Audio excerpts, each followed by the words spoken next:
I suppose Abhishek Kumar, आपका ये दूसरा लेक्चर है ना अभिषेक? और जो दूसरा आप पहला क्लास कर रहे हो क्या बेटा आज? नेक्स्ट स्टूडेंट जो दूसरा स्टूडेंट है वो पहला क्लास कर रहे हैं क्या बेटा आज? Okay, I don't know. Anyway, हम लोग आगे देखते हैं। लास्ट क्लास में हम लोगों ने देखा था कि 3 सब एटॉमिक पार्टिकल्स एक एटम के अंदर में मौजूद होते हैं। वो तीनों सब एटॉमिक पार्टिकल इलेक्ट्रॉन है, प्रोटॉन है और न्यूट्रॉन है। फंडामेंटल 3 पार्टिकल्स, ओके, जिनके बारे में हम लोगों ने पता किया कि वो एग्जिस्ट करते हैं। अब क्या हुआ, जैसे ही 3 सब एटॉमिक पार्टिकल्स का खोज हो गया, डिफरेंट साइंटिस्ट लग गए कि किस तरह एक नया मॉडल तैयार किया जाए एटम का, कि जो तीनों सब एटॉमिक पार्टिकल है वो एटम में किस तरह उस सिस्टम में अरेंज्ड है। तो पहली मॉडल जो आई थी एटम की, आई सपोज आप लोगों ने जूनियर क्लास में भी थोड़ा इसके बारे में पढ़ा है, it's Thomson model of an atom.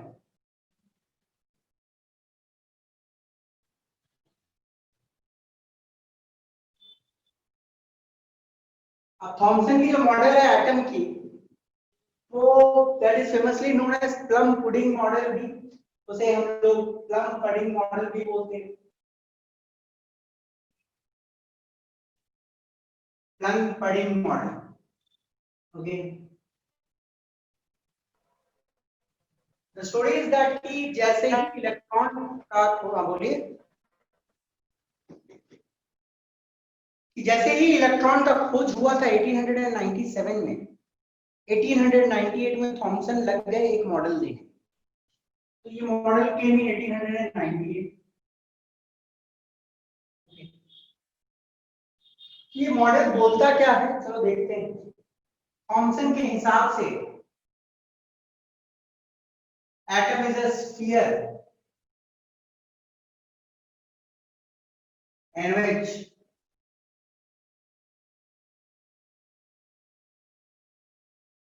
positive charge is uniformly distributed.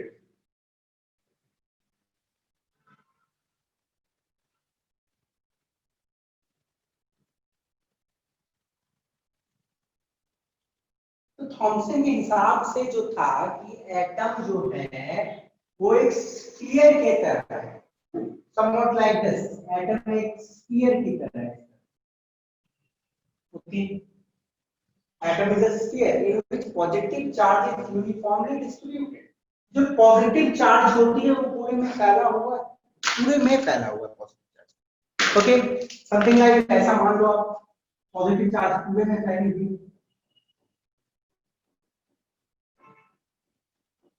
Okay.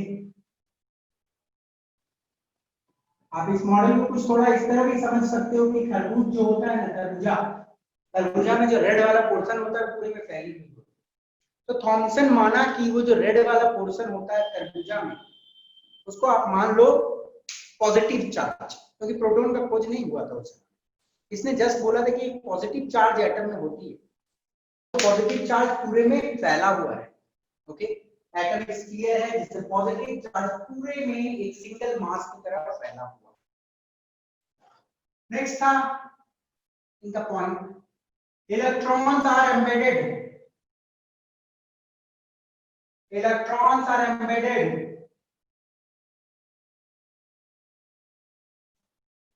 in between the positive charge.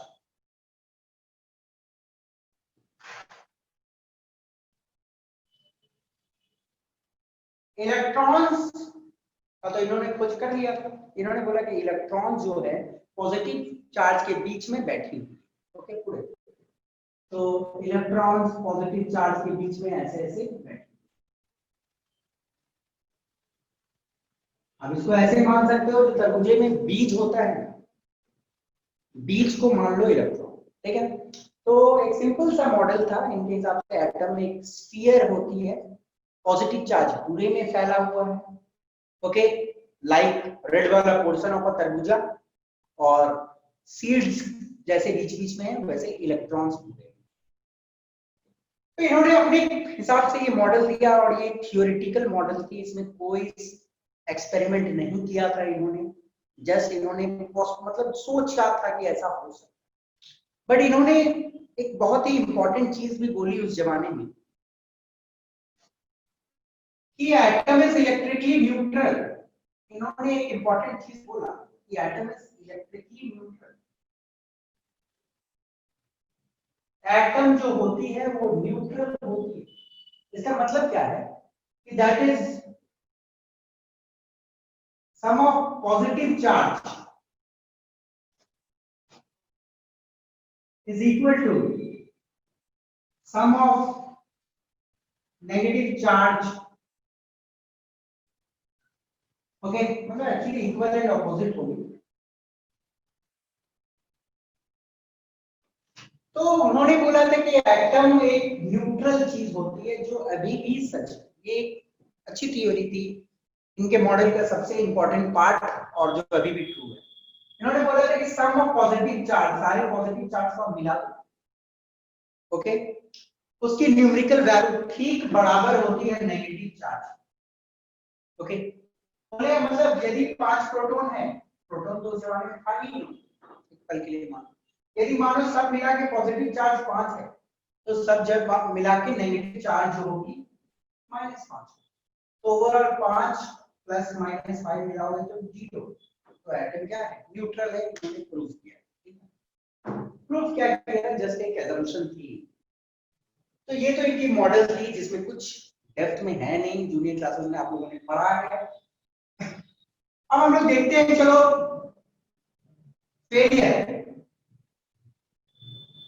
Failure of Thomson model. ये जो थॉमसन का मॉडल है वो फेल क्यों हुआ, ये जानना जरूरी है। What is the reason for failure of Thomson model? पहला, आपको आज की समझ है, आप ये बात जानते हो कि जो न्यूक्लियस होता है, एक छोटा सा न्यूक्लियस होता है, प्रोटॉन और न्यूट्रॉन वहीं पे रहता है, इलेक्ट्रॉन चारों ओर होता है। ये तो जनरल समझ आपको मालूम है। तो इन्होंने गलत सी ही बात बोली थी। इन्होंने बोला था positive charges uniformly distributed, positive charges uniformly distributed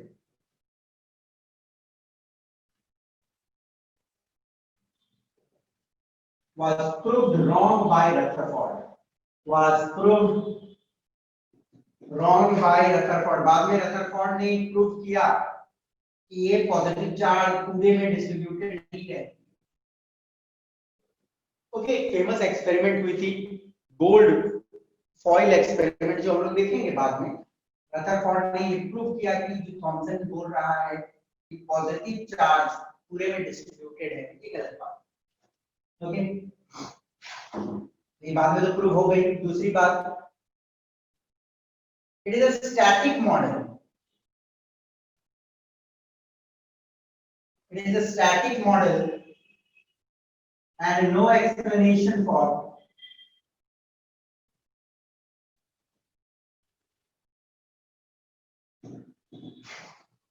motion of electron।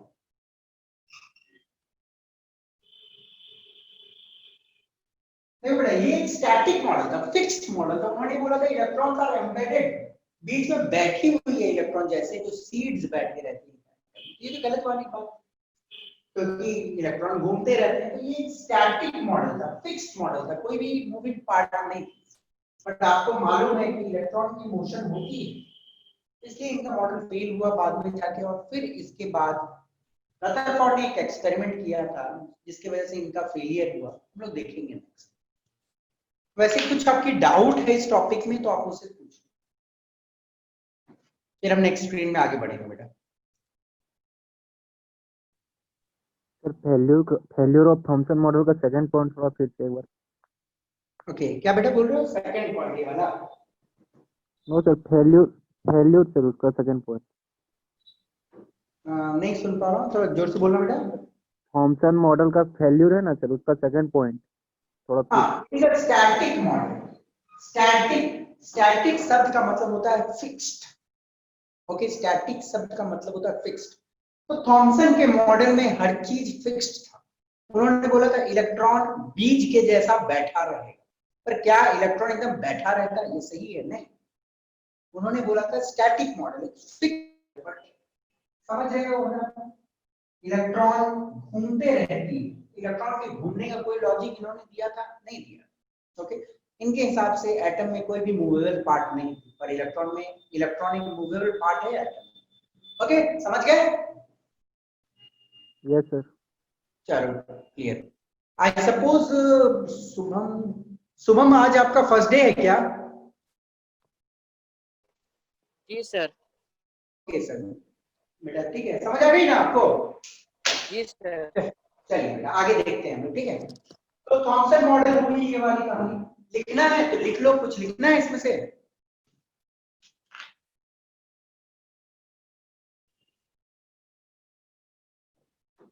Okay, take your time, आप लिखना चाहते हो कुछ तो लिख लो इससे।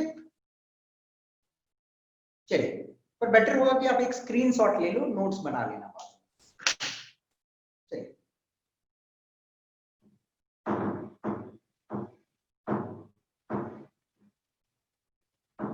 तो एक्चुअली हम लोग स्ट्रक्चर ऑफ एटम पढ़ रहे हैं, तो यहाँ पे हम लोग एटम के डिफरेंट मॉडल्स देख रहे हैं।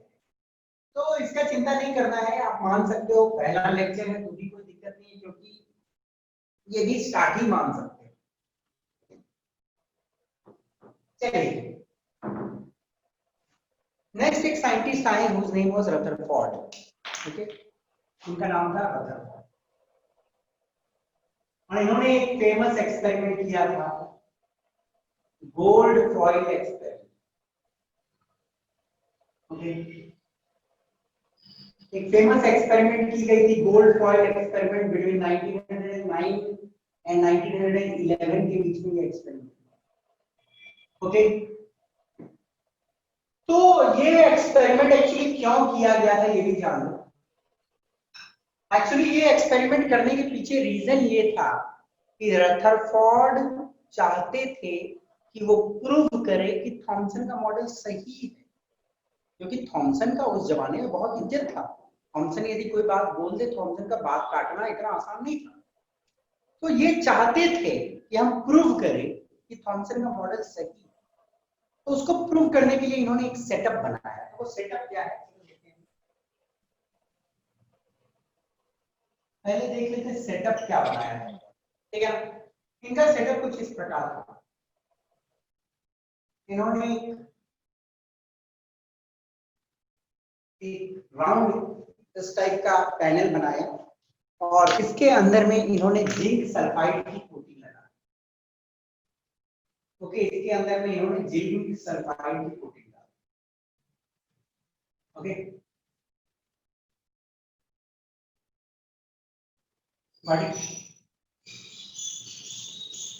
एक राउंड की ऐसी शेप है, उसके अंदर में जिंक सल्फाइड की कोटिंग डाली हुई है। जिंक सल्फाइड का कोटिंग क्या होता है, इस पे कोई पार्टिकल पड़ती है तो उसमें एक साइन आती है। तो हियर जिंक सल्फाइड की कोटिंग, और जिंक सल्फाइड में कोई पार्टिकल यदि हिट करता है तो एक साइन मिलता है। और यहाँ पे रास्ते में उन्होंने एक पतला सा गोल्ड फॉइल लिया। Okay, it's a gold foil.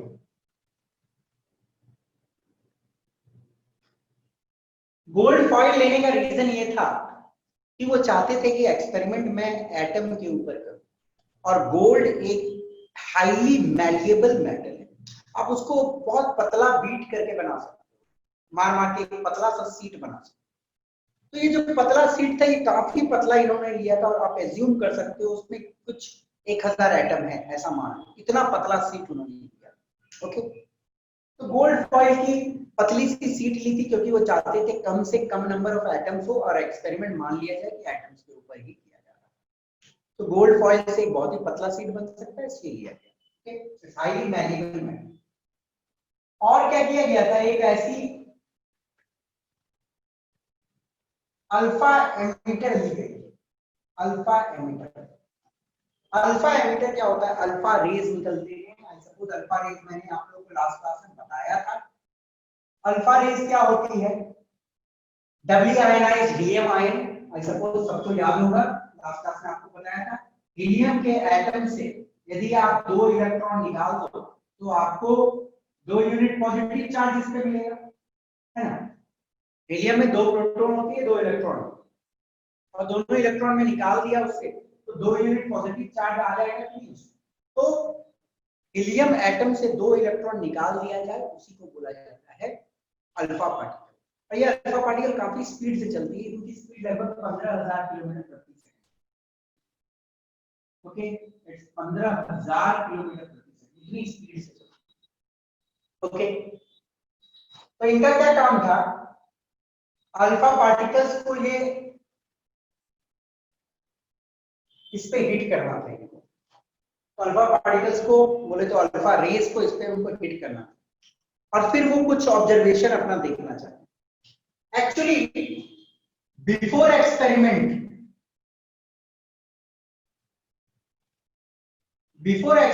उन्होंने सोचा था कि थॉमसन ने जो एक्सपेरिमेंट, मतलब थॉमसन ने जो मॉडल दिया है उसके हिसाब से एटम कुछ ऐसा है, पॉजिटिव चार्ज पूरे में फैली हुई है ना। और पॉजिटिव चार्ज पूरे में फैली हुई है, इसका मतलब क्या है, थोड़ा थोड़ा पॉजिटिव चार्ज हर जगह है ना, थोड़ा थोड़ा पॉजिटिव चार्ज है हर जगह, पूरे में फैला हुआ। तो इन्होंने सोचा था कि अल्फा रेज जो होती है ना बेटा, देखो 2 यूनिट पॉजिटिव चार्ज है, इसका मतलब कि sir positively charge particle, alpha rays एक पॉजिटिवली चार्ज पार्टिकल। तो उन्होंने सोचा था कि यदि मैं एक पॉजिटिवली चार्ज पार्टिकल को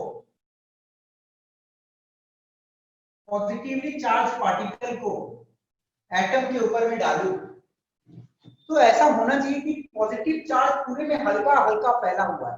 तो एक high speed moving positive charge को या तो हल्का डिफ्लेक्शन मिलेगा और सबको इक्वल डिफ्लेक्शन मिलेगा, क्योंकि पॉजिटिव चार्ज पूरे में इक्वली फैला हुआ है एटम में। तो एक high speed moving positive charge आएगी, जैसे ही यहाँ पहुंचेगा तो सबको थोड़ा सा हल्का डिफ्लेक्शन मिलेगा और सबको डिफ्लेक्शन सेम मिलेगा।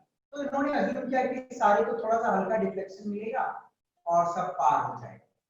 मैक्सिमम इन्होंने सोचा था कि मैक्सिमम डिफ्लेक्शन इन्होंने सोचा था कि 2 डिग्री की डिफ्लेक्शन होनी चाहिए मैक्सिमम, नियरली 2 डिग्री।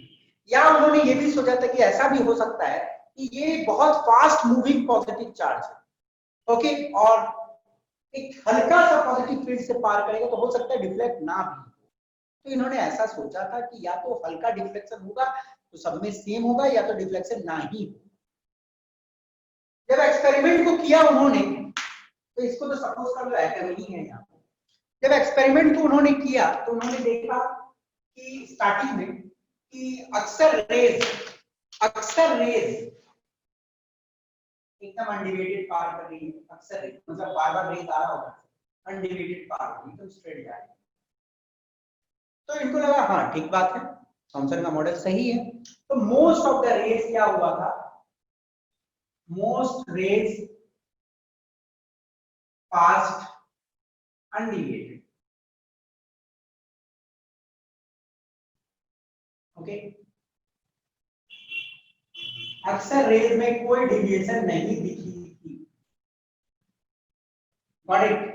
तो इसका मतलब उन्होंने सोचा कि अक्सर रेज में कोई डिविएशन नहीं दिख रही है, तो थॉमसन का मॉडल ठीक ठाक है, हल्का सा पॉजिटिव चार्ज पूरे में है तो एक फास्ट मूविंग चार्ज को वो डिफ्लेक्ट नहीं कर पा रहा और सारे रेज पार हो जा रहे हैं, और अक्सर जो साइन थी यहाँ पे दिख रही थी, मतलब अनडिवाइडेड पार हो रहा है, ओके। तो गुड। जब ये एक्सपेरिमेंट को और किया गया तो उन्होंने देखा कि कुछ रेज में थोड़ा सा ज्यादा डिफ्लेक्शन होगा, कुछ रेज यहाँ पे हिट कर रही है। अब उनको अजीब लगने लगा कि ये क्या बात है, अब इतना ज्यादा डिफ्लेक्शन कहाँ है, एक इतनी high speed moving positive charge हल्का सा पॉजिटिव फील्ड से पार हो रही है, तो ज्यादा डिफ्लेक्शन क्यों मिल रहा है भाई, सबको तो सेम डिफ्लेक्शन मिलना चाहिए। तो उनको थोड़ा सा गड़बड़ लगा, उन्होंने एक्सपेरिमेंट को रिपीट किया। फिर कुछ दिनों बाद उन्होंने ऑब्जर्व किया कि कुछ रेज एकदम बहुत हाई डिफ्लेक्शन हो रही है, इधर से आ रहा है इधर आ जा रहा है, आगे बढ़ भी नहीं रहा, जा रहा हाई डिफ्लेक्शन, इधर मुड़ जा रहा, ओके। अब बोलो सर स्टार्टिंग में क्यों इसको सब स्ट्रेट नजर आ रहा था, क्योंकि ये एक्सपेरिमेंट को अंधेरा में करना था, तभी ना स्पार्क नजर आई, और अंधेरे में आंख आस्ते आस्ते एडजस्ट करता है। तो स्टार्टिंग में मोस्ट ऑफ द रेज ही दिख रही थी और आंख जैसे ही उस रूम में एडजस्ट किया तो उनको दिख रही है कि हाँ रेज कुछ ज्यादा एंगल पे डिवेट हो रहा है, कुछ में और हेवी डिफ्लेक्शन हो रहा है। और जब और एक्सपेरिमेंट किया गया तो देखा गया कि मतलब एक रे तो एकदम ठीक वापस भागा, मतलब कुछ 10-20 हजार रेज में कुछ एक रेज एकदम ठीक वापस भाग जा रहा है। तो ये तो कुछ अजीब सी बात हो गई कि एक हल्का सा पॉजिटिव फील्ड में से इतना high speed moving positive charge वापस आ जा रही है। तो रदरफोर्ड ने एक्चुअली अपने शब्दों में बोला था एक बार कि ये 15,000 किलोमीटर प्रति सेकंड से चलने वाला चीज एक पतला सा गोल्ड फॉइल से टकरा के वापस आ जा रहा है। इसका मतलब सिंपल है, ये ऐसा है कि एक टिश्यू पेपर पतला लो और उसमें एक बंदूक की गोली चलाओ और उससे वो टकरा के वापस आ जाए, कुछ ऐसा ही बात है। क्योंकि इसकी स्पीड है 15,000 किलोमीटर प्रति सेकंड, इसको तो पार होना ही चाहिए, बट क्यों पीछे आए? अब उन्होंने थोड़ा सा दिमाग लगाया और बोला कि ये जो थॉमसन बोल रहा है कि पॉजिटिव चार्ज पूरे में फैली हुई है, ये गलत वाली बात, ये गलत है। तो आफ्टर एक्सपेरिमेंट उनका कुछ थॉट बदला। आफ्टर एक्सपेरिमेंट देखो उन्होंने क्या बोला। आफ्टर एक्सपेरिमेंट उन्होंने बोला कि जितनी भी पॉजिटिव चार्ज है एटम में जितनी भी पॉजिटिव चार्ज है वो एक छोटे से बहुत छोटे से जगह पे प्रेजेंट है। इसलिए क्या होता है जब अल्फा रेज को आप डालते हो तो most of the alpha rays क्या होता है, मैक्सिमम अल्फा रेज आपको undeviated pass, maximum alpha rays, क्योंकि अक्सर जगह एटम में खाली है, क्योंकि अक्सर जगह एटम में खाली है, इसलिए मोस्ट ऑफ द रेज इधर से मार रहे हो बाहर जा रहा है। बट कुछ रेज जो न्यूक्लियस के सामने से गुजर रहा है, यहाँ पे सारा पॉजिटिव चार्ज न्यूक्लियस के सामने से गुजर रहा है, तो उसमें थोड़ी हैवी डिफ्लेक्शन आ रही है, ओके, उसमें थोड़ी हैवी डिफ्लेक्शन आ रही है। और वो यदि न्यूक्लियस के एकदम हिट करने वाले पोजीशन पे जा रहा है तो वो पीछे भी चला रहा है। क्यों? क्योंकि देखो सारी पॉजिटिव चार्ज तो एक पॉइंट पे, एक हल्का सा छोटा सा पॉइंट पे है ना, मान लीजिए उंगली नाखून ऊपर वाला, तो अल्फा रेज जा रहा है, सारी पॉजिटिव चार्ज एक छोटी सी जगह पे, तो अल्फा रेज फास्ट मूविंग जा रहा है, सामने जैसे ही पहुंच रहा है वैसे रिपल्सन मिल जा रही है, तो ठीक वापस भाग जा रहा है। तब उन्होंने बताया कि नहीं, ये फंक्शन कुछ गलत बताया। यदि most of the rays are deviated pass हो रही है, इसका मतलब क्या है, अक्सर जगह एटम में खाली। तो उन्होंने कुछ ऑब्जर्वेशन दिए, तो आपको जस्ट ये तो बहुत सिंपल में समझना था, ये जो जूनियर क्लास में थोड़ा सा पढ़ा हुआ है। तो ऑब्जर्वेशन, थोड़ी इनका कंक्लूजन ही देखते हैं कि इन्होंने क्या कंक्लूड किया। ऑब्जर्वेशन तो आपको समझ आ ही रहा है कि most of the rays pass undeviated, कुछ में स्मॉल डिफ्लेक्शन और कुछ तो एकदम पीछे भाग गया, एकदम मतलब ऐसे आया एकदम पीछे। तो कंक्लूजन क्या उन्होंने ड्रॉ किया, पहला, most of the space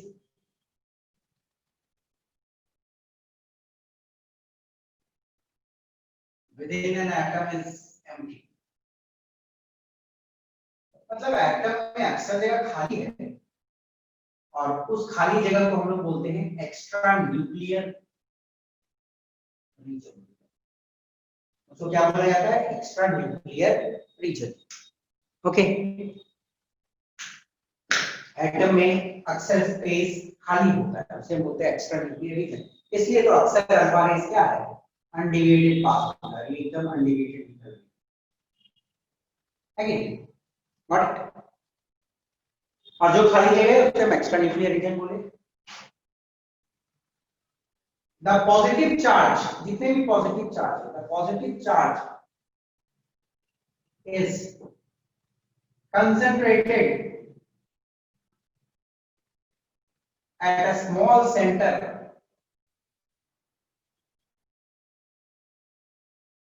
known as nucleus. तो एक्चुअली गोल्ड फॉइल एक्सपेरिमेंट में न्यूक्लियस का खोज हुआ था, ओके। द पॉजिटिव चार्ज, जो भी पॉजिटिव चार्ज होते हैं एटम में वो कंसंट्रेटेड एक छोटा सा जगह पे, बहुत छोटा सा जगह पे, जिसे हम लोग बोलते हैं न्यूक्लियस, सेंटर में है वो छोटी सी, ओके। थर्डली उन्होंने बोला था वॉल्यूम ऑफ न्यूक्लियस, न्यूक्लियस जो है जहां पे पॉजिटिव चार्ज है, volume of nucleus is negligible compare to volume of atom. यदि आप एटम के वॉल्यूम से कंपेयर करते हो न्यूक्लियस की वॉल्यूम को, न्यूक्लियस की वॉल्यूम को आप कंपेयर कर दो एटम की वॉल्यूम से, तो आप मान लो कि वो ना के बराबर। मतलब ऐसा समझ लो कि पूरा धनबाद ले लो आप एटम, और आप जिस रूम में बैठे हो उतना छोटा न्यूक्लियस हो, एज्यूम करो। या ऐसे समझो कि एक बहुत बड़ा आपका ग्राउंड है, फुटबॉल ग्राउंड, और उसमें एक बालू रख दो बीच में, एक बालू का कण रख दो बीच में, उतनी छोटी न्यूक्लियस। सारी पॉजिटिव चार्ज तो वहीं पे है, इसलिए ना अल्फा रे जो सामने से गुजर रहा था उसमें ज्यादा डिफ्लेक्शन हो रही थी। जो सामने से मानो यहाँ से गुजर रहा है तो यहाँ आसपास ऐसे आया, डिफ्लेक्शन हो गया। स्ट्रेट हिट करने वाला पार्ट पे है तो वापस भाग गया। तो इन्होंने ये कुछ किया और उन्होंने एक चीज बताया, electrons revolve around the nucleus। एक थ्योरी और इन्होंने दिया कि electrons revolve around the nucleus। उन्होंने बोला कि इलेक्ट्रॉन न्यूक्लियस के चारों ओर घूमते हैं। ओके, तो ये इनके कुछ कंक्लूजन थे। अब बाद में इनका मॉडल फेल भी हो गया। क्यों फेल हुआ वो मैं एक्सप्लेन करता हूँ आपको बाद में। उससे पहले कुछ आपको पूछना है तो पूछ लो। इसमें एक क्वेश्चन पूछी जाती है कि गोल्ड फॉइल क्यों लिया गया था, क्योंकि गोल्ड फॉइल से बहुत पतला सीट बन सकता है, it's the most malleable metal, और we can assume that atoms बहुत कम है।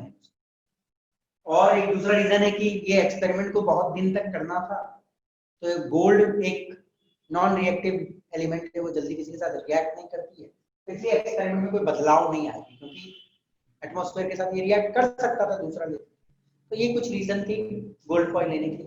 अल्फा पार्टिकल इसलिए लिया गया था क्योंकि वो चाहते थे ये पता करना कि पॉजिटिव चार्ज क्या सचमुच में पूरे में डिस्ट्रीब्यूटेड है, तब ना पॉजिटिव पॉजिटिव में कुछ होता रिपल्सन, तो उन्हें रिपल्सन नहीं से तो पता चला कि ये सारा। तो ये कंफ्यूजन है। अक्सर जगह एटम में खाली है, एटम कुछ ऐसा है, अक्सर जगह एटम में खाली है, अक्सर जगह एटम में खाली है। पॉजिटिव चार्ज जो भी है वो छोटा सा एकदम न्यूक्लियस में प्रेजेंट है, एकदम छोटी सी न्यूक्लियस है। ओके, और इसकी वॉल्यूम, इसकी जो वॉल्यूम है एटम के वॉल्यूम के सामने ना के बराबर, और इलेक्ट्रॉन्स चारों ओर, यही तो कंफ्यूजन था। भाई सपोज आपको समझ आ गई होगी, कोई भी डाउट है तो बेटा पूछ लो मुझसे, ठीक है।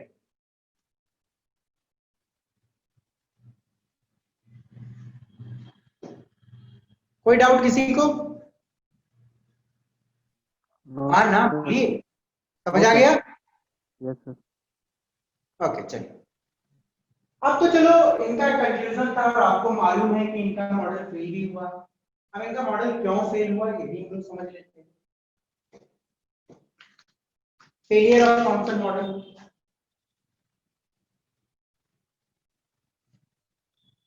Failure of Thomson model.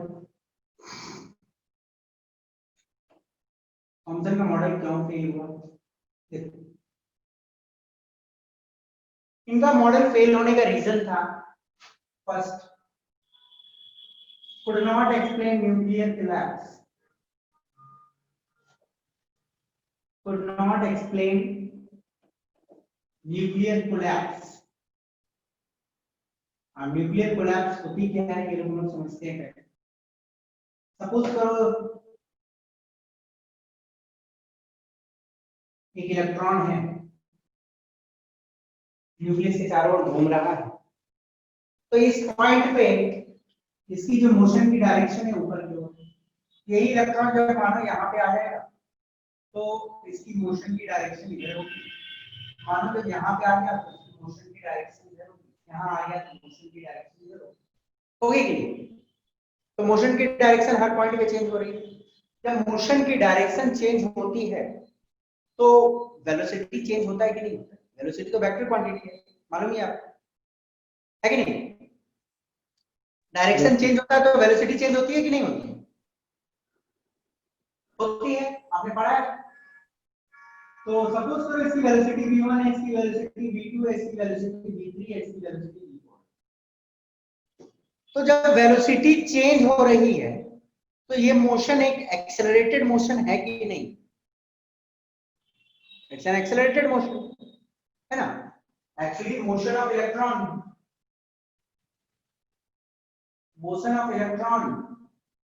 is an accelerated motion.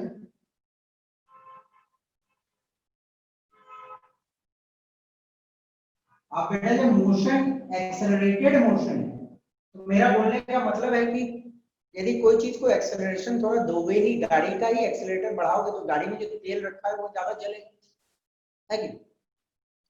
मतलब क्या है, आपको ही मैं बोलता हूँ मानो कि एक ग्राउंड का चक्कर मारते रहो और आपको खाना पीना में कुछ नहीं दूंगा, तो आपका जो शरीर का एनर्जी है वो निकलते जाएगा, आपकी जो शरीर से एनर्जी है वो रेडिएट होती जाएगी। ठीक उसी प्रकार इलेक्ट्रॉन जब एक एक्सेलरेटेड मोशन में घूम रहा है तो उसकी जो एनर्जी है वो रेडिएट होगी, एनर्जी निकलेगी। और एनर्जी जब रेडिएट होगी तो एक्चुअली होगा क्या, ये इलेक्ट्रॉन को ये न्यूक्लियस थोड़ा सामने खींच लेगा, जैसे इसकी एनर्जी कम और घूमेगा तो न्यूक्लियस और तेजी से खींच लेगा उसको, न्यूक्लियस पॉजिटिव चार्ज है और घूमेगा और तेजी से खींचेगा, एनर्जी कम होती जाएगी और एटम की एग्जिस्टेंस खत्म हो जाएगी। क्योंकि यदि इलेक्ट्रॉन न्यूक्लियस से बार बार टकराएगा तो एटम तो ब्लास्ट करते रहे, तो ऐसा तो होता नहीं है कि ऐसा नहीं होता है, तो एटम की एग्जिस्टेंस तो है ही। तो थॉमसन लिखा हूं, रदरफोर्ड लिखा। तो रदरफोर्ड का मॉडल जो फेल हुआ उसका रीजन यही था कि इन्होंने बोला कि इलेक्ट्रॉन घूमेगा चारों, इलेक्ट्रॉन घूमेगा तो भैया एक्सेलरेटेड मोशन है ना, और एक्सेलरेटेड मोशन है तो एनर्जी रेडिएट करेगा वो, और एनर्जी रेडिएट करते करते न्यूक्लियस उसको तेजी से अपने और खींच लेगा और टकरा जाएगा उससे, तो एटम की एक्सिस्टेंस प्रॉब्लम हो जाएगी। तो could not explain nuclear collapse, ये मेजर रीजन था। ओके, और बहुत सारे रीजन हैं जो आप लोग अभी फिलहाल नहीं समझोगे। लाइन स्पेक्ट्रा ऑफ हाइड्रोजन ये टॉपिक ही है। लाइन स्पेक्ट्रा एटम से रिलेटेड एक बहुत ही इंपॉर्टेंट कॉन्सेप्ट है, ये एक टॉपिक है जिसको ये एक्सप्लेन नहीं कर पाए थे, तो ये इनका फेलियर कर देगा, हम पढ़ेंगे तो वहां पे समझेंगे। और तीसरा मान सकते हो, he could not explain the energy or distribution of electron, the energy or distribution of electron।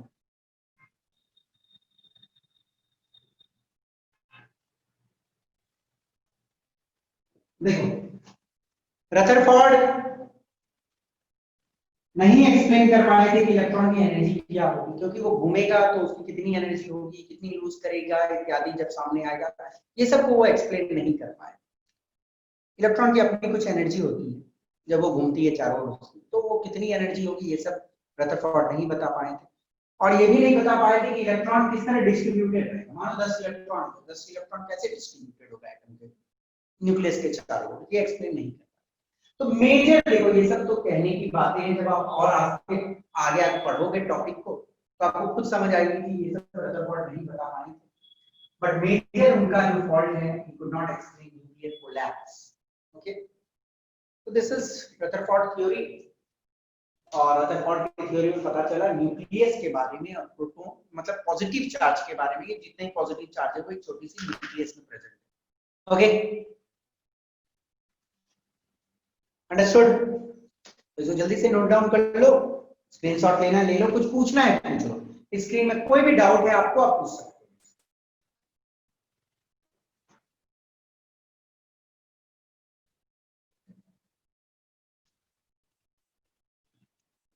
Anything बेटा, एनीथिंग। कोई डाउट नहीं किसी को?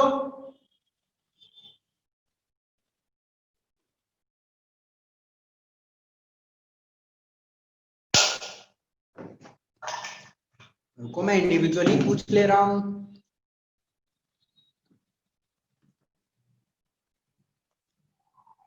शुभम, समझ आ रहा है बेटा?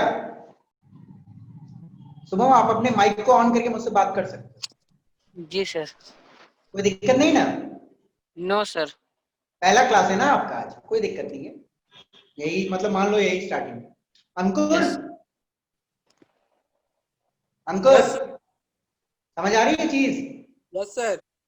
ओके चलो, अभिषेक आप तो ठीक ही हो, समझ ही रहे हो। चलिए मिटा देते हैं इसको, ठीक है ना? स्क्रीनशॉट ले लो, नोट्स बना।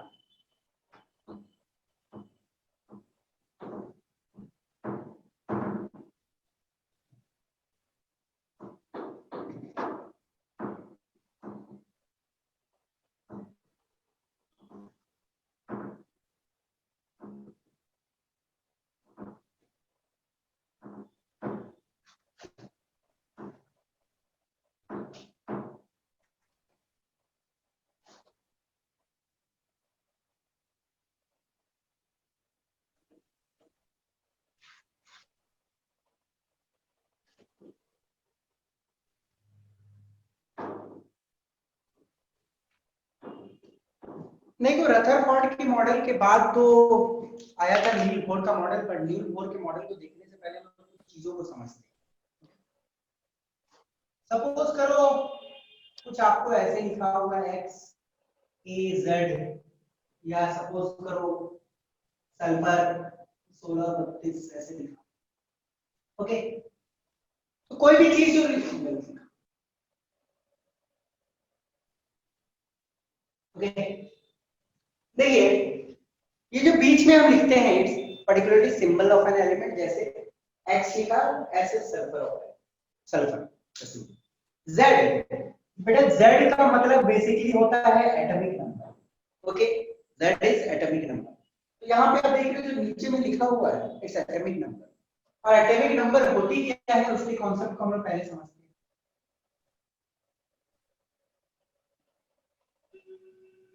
Atomic number is denoted by the letter Z.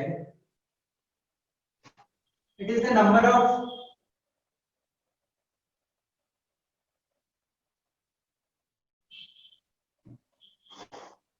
proton in an atom.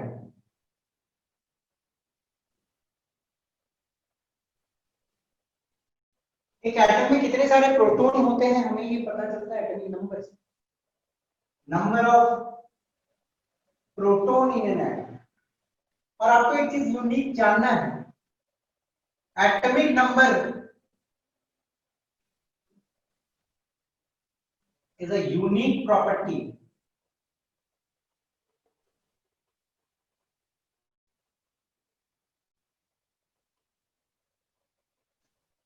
of an atom, okay? Atomic number जो होती है ये एक यूनिक प्रॉपर्टी होती है किसी भी एलिमेंट की, यूनिक होती है, हर एलिमेंट की एटॉमिक नंबर यूनिक होती है। जैसे सल्फर का एटॉमिक नंबर 16 है, तो दुनिया में और कोई एलिमेंट नहीं है या फ्यूचर में खोज भी होगी उनका एटॉमिक नंबर 16 नहीं है। एटॉमिक नंबर यूनिक प्रॉपर्टी है कोई भी पर्टिकुलर एलिमेंट, ओके? कोई भी दो एलिमेंट का एटॉमिक नंबर 16 नहीं, 16 मींस ओनली सल्फर का ही 16, ओके? और you can write it also equal to number of proton, sorry electron. Atomic number को आप मान सकते हो नंबर ऑफ इलेक्ट्रॉन के बराबर ही यदि न्यूट्रल एटम, न्यूट्रल एटम बोलने का मतलब कि उस एटम ने इलेक्ट्रॉन लूज नहीं किया है, उस एटम ने इलेक्ट्रॉन लूज नहीं किया। यदि कोई एटम इलेक्ट्रॉन लूज नहीं किया है तो प्रोटॉन और न्यूट्रॉन का बराबर वैल्यू, ओके? तो ये एक सिंपल चीज आपको जाननी है। एटॉमिक नंबर एक यूनिक प्रॉपर्टी होती है हर एक एलिमेंट की। एटॉमिक नंबर क्या होती है? नंबर ऑफ प्रोटॉन के बराबर या इलेक्ट्रॉन के बराबर इफ न्यूट्रल, ओके? अब थोड़ी सी मास नंबर की भी कॉन्सेप्ट देख लो। मास नंबर का मतलब होता है जिसको डिनोट करते हैं हम लोग लेटर ए से, जो सुपरस्क्रिप्ट में लिखी जाती है ऊपर में, ओके? मास नंबर का मतलब होता है it is the number of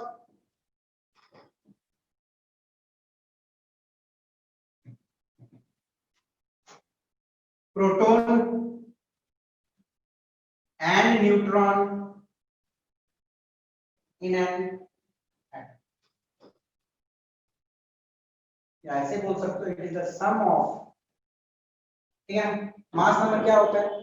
सब मिला के कितने प्रोटॉन और न्यूट्रॉन एक एटम में है उसको मास, है ना? प्रोटॉन और न्यूट्रॉन को मिला के मास। अब इस कॉन्सेप्ट एक छोटी सी कॉन्सेप्ट और आप देख सकते हो कि यदि आपसे पूछा गया कि नंबर ऑफ न्यूट्रॉन्स कितने हैं,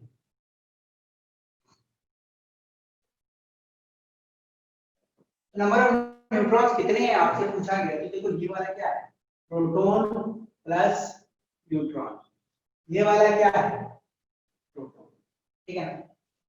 अब क्या है देखो, प्रोटॉन प्लस न्यूट्रॉन से यदि आप प्रोटॉन माइनस कर दोगे तो आपको क्या मिलेगा, न्यूट्रॉन ही ना मिलेगा।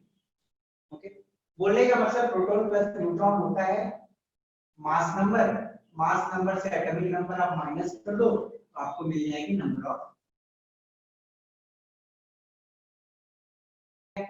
नंबर ऑफ न्यूट्रॉन क्या होती है, atomic number minus, sorry mass number minus atomic number. तो चलो आपसे मैं पूछता हूं कि सल्फर में न्यूट्रॉन कितने हैं, सल्फर में न्यूट्रॉन कितने हैं, कोई बताएगा मुझे, how many neutrons are present in sulphur, जोड़ से 16 सर। 16 है, बस 32 से 16 को तो माइनस करना है, mass number minus atomic number 16। Proton कितने हैं सल्फर में, सल्फर में प्रोटॉन कितने हैं, 16। 16, इलेक्ट्रॉन 16 है।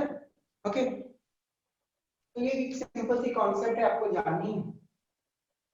चलो एक और क्वेश्चन मैं पूछ ही लेता हूँ, देखते हैं कौन देता है।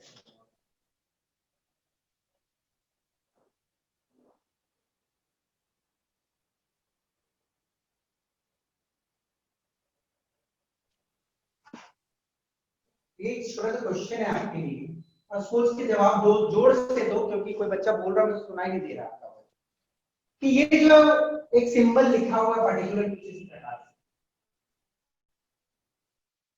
तो आपसे मैं पूछ रहा हूं कि इसमें प्रोटॉन कितने हैं, प्रोटॉन कितने हैं, एनीबॉडी, कोई बोलो, शुभम बोलो, आवाज नहीं आ रहा आपका, जोर से बोलो। Sir 16 sir, 16। Yes, right, 16। अब मैं आपसे पूछूं न्यूट्रॉन कितने हैं, 16।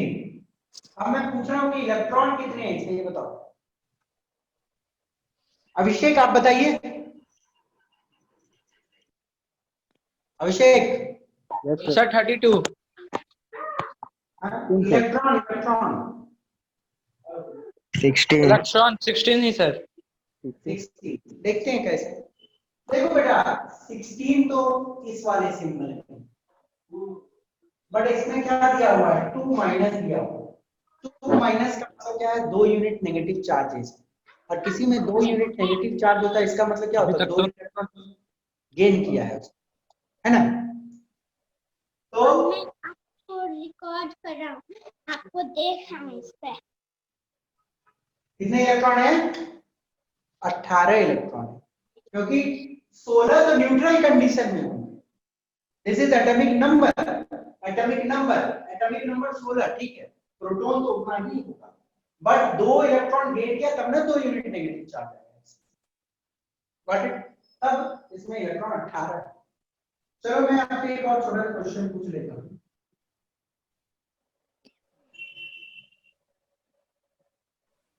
इसमें प्रोटॉन कितने हैं, इलेक्ट्रॉन कितने हैं, न्यूट्रॉन कितने हैं, प्रोटॉन सर 12। प्रोटॉन,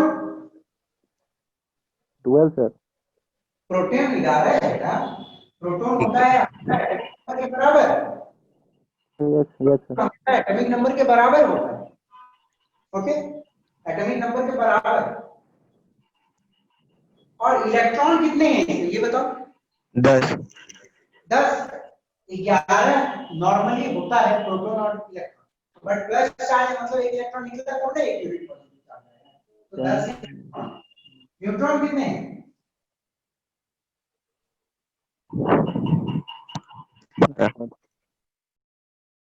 12, है ना, बस इसको इससे माइनस कर देते हैं 12, ओके।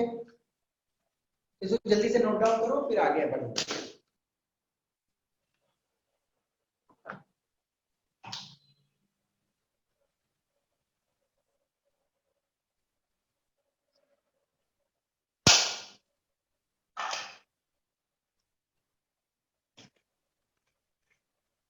चलिए मिटा रहा हूं।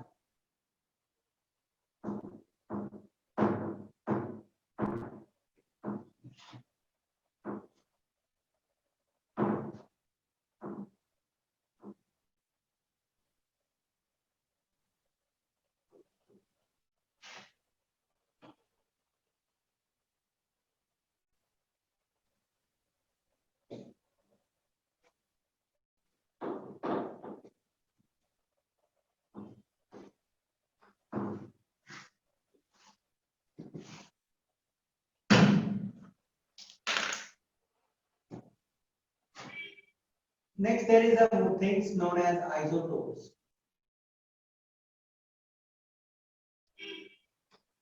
Atoms of same element having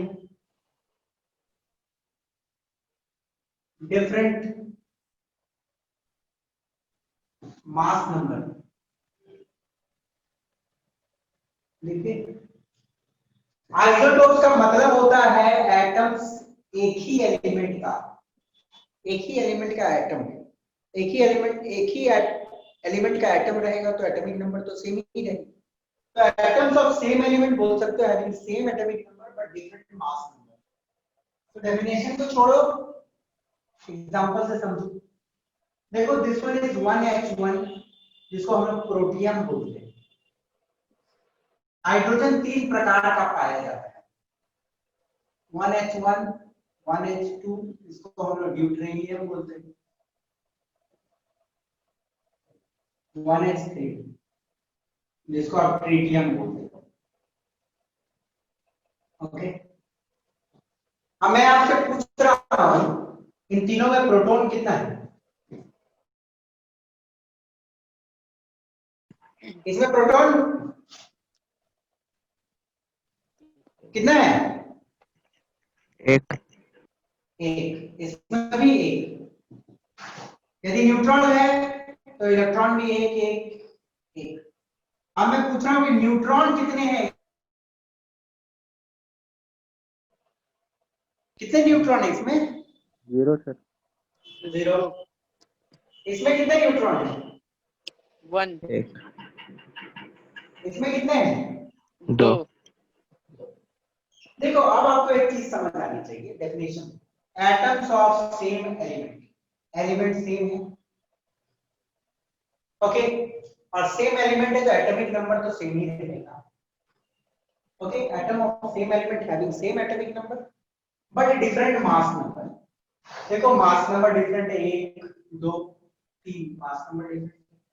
और इसको आप एक तरीके से और डिफाइन कर सकते हो, that is different number of neutron. ये क्वेश्चन पूछा जा सकता है।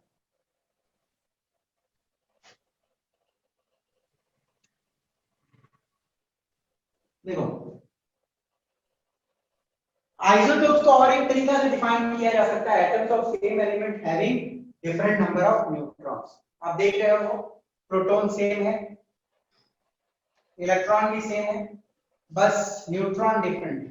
तो आइसोटोप का एग्जिस्टेंस होता है सिर्फ और सिर्फ मास नंबर के डिफरेंस की वजह से, और मास नंबर का डिफरेंस होना मतलब न्यूट्रॉन का डिफरेंस है ना। तो ये तो होता है प्रोटॉन और ये होता है proton plus neutron.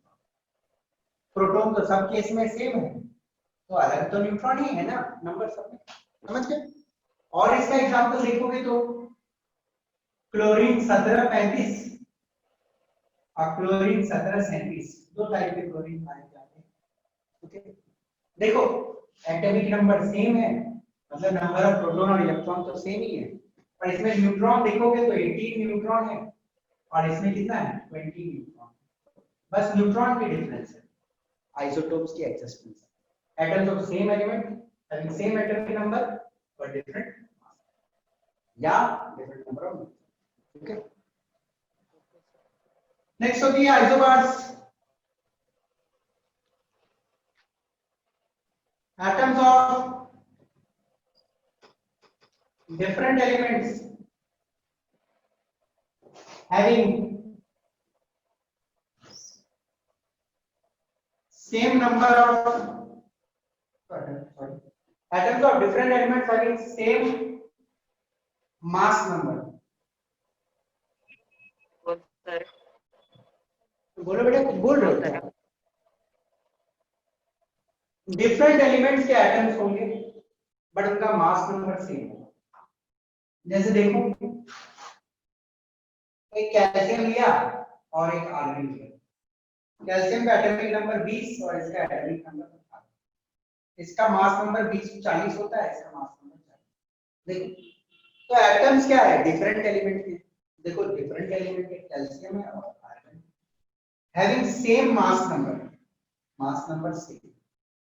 Okay, atomic number तो अलग ही होना है क्योंकि दो डिफरेंट एटम्स है तो एटॉमिक नंबर तो अलग ही। डिफरेंट एलिमेंट्स जिनका मास नंबर सेम होता है। और इसका एग्जांपल देख सकते हो, नाइट्रोजन 714 एंड कार्बन 640। देखो, मास नंबर दोनों का सेम है ना। तो ये हो गई isobar. There is one more thing, isoneutronic species, और इसको आइसोटोन्स भी बोला जाता है। आइसोन्यूट्रॉनिक स्पीसीज या आइसोटोन्स, तो इसमें क्या होती है? Same number of neutron same होता है। ओके, जैसे देखो,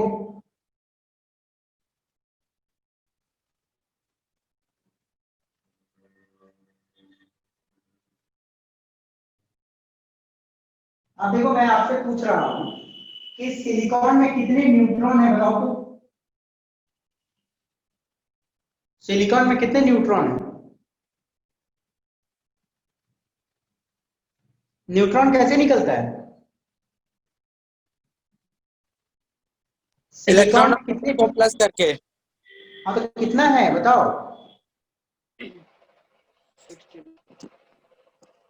सिलिकॉन में कितना न्यूट्रॉन है बेटा? 30 में से 40 माइनस करो, 16 आता है। माइनस फास्फोरस में कितने होते हैं न्यूट्रॉन? 16 31 minus 15 16, 32 minus 16 16। 16 तो आप क्या देख रहे हो कि न्यूट्रॉन की नंबर क्या है? तीनों में सेम है। तो आइसोन्यूट्रॉनिक स्पीसीज उनको बोला जाता है। कुछ ऐसे ग्रुप ऑफ एटम्स जहां पे न्यूट्रॉन सेम है, तो इसमें भी न्यूट्रॉन जितना है, इसमें भी न्यूट्रॉन जितना है कि नहीं? तो दिस आपको जानना है। There is one more thing that is known as isoelectronic species. Okay, isoelectronic species, तो इसका मतलब होता है having same number of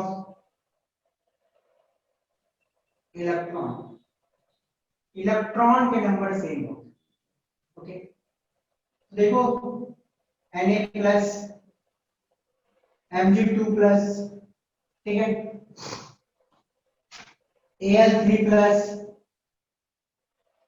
O2 minus F minus. चलो, मैं आपसे पूछ रहा हूँ, Na प्लस लिखा हुआ है तो सोडियम में, चलो एटॉमिक नंबर भी लिख देता हूँ भले आपको याद ना हो। सोडियम में एक पॉजिटिव चार्ज क्यों आया? क्योंकि उसने एक इलेक्ट्रॉन लूज किया है। तो न्यूट्रल में तो 11 रहता है एटॉमिक नंबर के बराबर, पर सोडियम में अभी कितना है? 10 electron.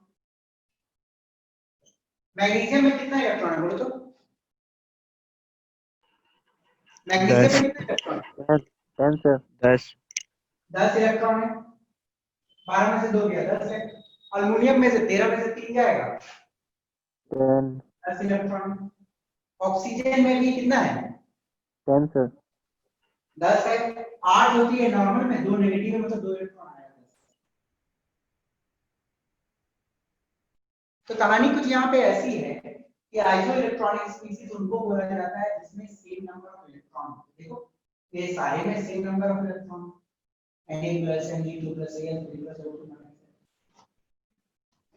So this is a very simple part जिसको आप लोग नोट डाउन कर लो।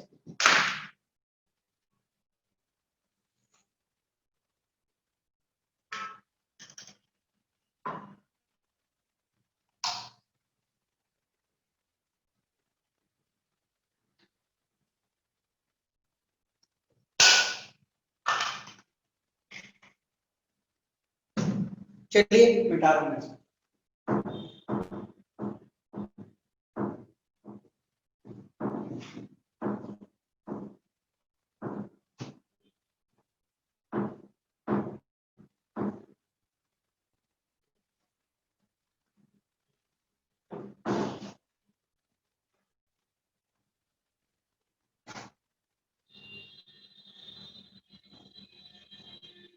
देखो अब तो नेक्स्ट कहानी आती है Niels Bohr model.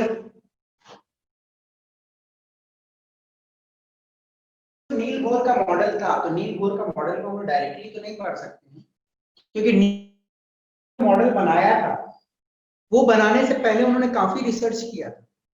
Actually Niels Bohr अपना जो ट्रेनिंग था वो आधा टाइम रदरफोर्ड के साथ बिताए थे और आधा समय थॉमसन के साथ बिताया।